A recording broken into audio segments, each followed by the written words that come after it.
This is the School Success Podcast, a podcast for school leaders to learn from other school leaders what's working and what's not, and to get inspiration and encouragement, as well as strategies to grow school enrollment, connect with families, retain teachers, recruit teachers, and everything in between. You guys are heroes, and I cannot thank you enough for pouring into this next generation that's coming behind us. My goal is you will take at least one thing away from every episode that you can take back to your school to make it better than it is right now. Please enjoy the School Success Podcast. Time for school.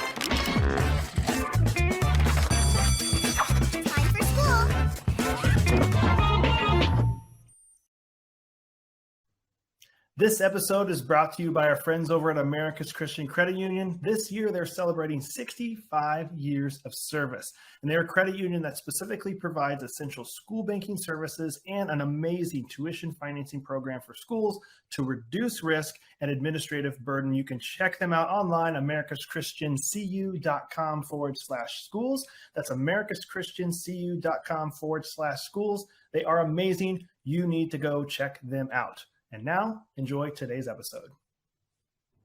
Well, hey, school success makers. Welcome to another edition of the School Success Podcast. I'm your host, Mitchell Slater, and I'm joined again by yours truly, myself, Mitchell Slater, for this second session of Q&A. And we had some questions come in from those that are listeners and just different random questions. And so we're like, all right, let's answer those on the podcast. We'll keep this short like we did a couple months ago for a series that we were doing, a mini series. So we're trying to keep these around that 5-ish minute mark.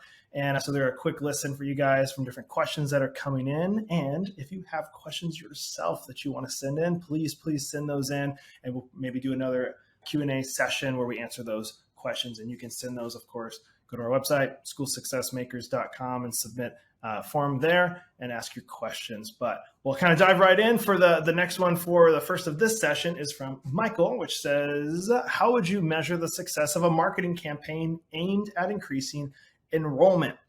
Well, Michael, what I would specifically do for measuring that one, if you were to measure a actual marketing campaign, is see, okay, what is the end goal that you guys are looking for? Is it specifically for just growing enrollment? Well, then you want to look at, I would go back a little bit further and see, okay, how many leads did we actually get from this marketing campaign? And were the leads from the ad campaign where people came in and they filled out a form that they clicked to go to the website, kind of track the initial leads that you guys got as a school and how many came in, and then how many came to the next section of your process, your funnel, your pipeline, whatever you want to call it, of maybe that's coming in for a school tours, or how many came in for school tours, and how many requested an application, how many submitted an application.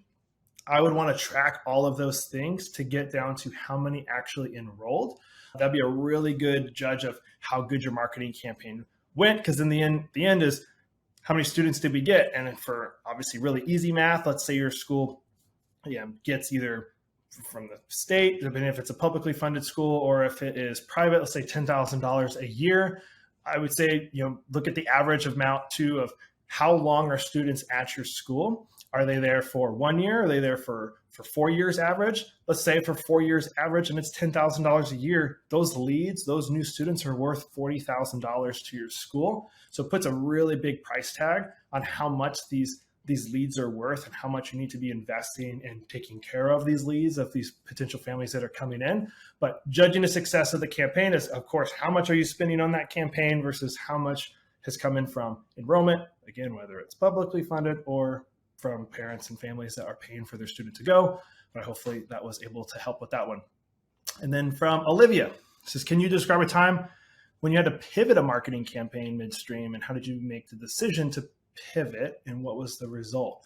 A good one, Olivia. I would say for this one, we were working with a school in California, still working with a school in California, and they came to us and they said, hey, we need to do a really quick campaign because we need more kindergarten to get into the school for the fall. And it was a whole lottery system. It's a publicly funded school. And so we're like, okay, so we've quickly got a Facebook ad campaign going to target young families in their area to get them in for the kindergarten session that they're running, to get people to hear about what the kindergarten is like there at the school and all that stuff. So that was a quick pivot. There was also, with that same school, there was a school nearby that actually went out of business or got shut down or something.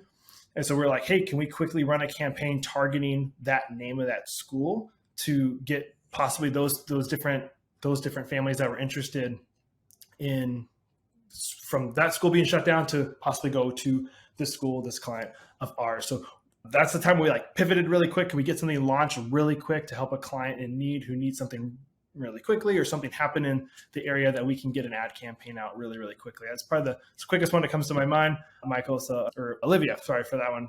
I hope that was helpful. We'll do one more for this session from David. It says, what steps would you take to improve our school's website to better attract and engage potential students and their families? I did an episode about this a while back, David, for like the mini series, and it was about how to structure your website.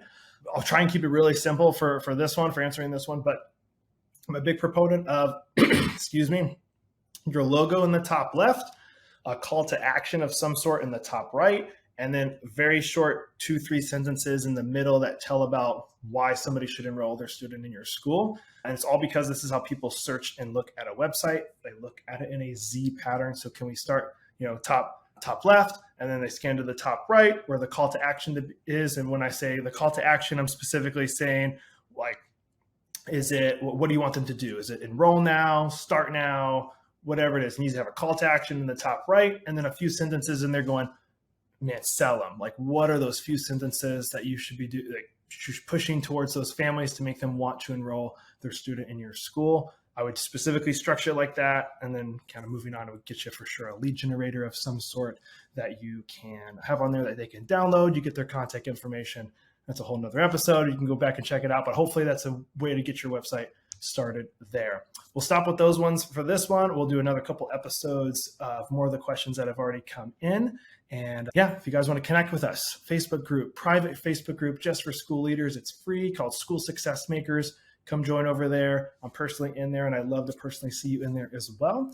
And check us out online, schoolsuccessmakers.com. Sign up for our School Success Report, which is our weekly newsletter that we're launching. We're super stoked about it. It's going to have a ton of fun stuff on it that I think you guys are going to love. I know you guys are going to love. All right. And then we'll be back here next week with another Q&A session. So make sure you tune in for that. And we'll see you next week on the School Success Podcast. We'll see you then.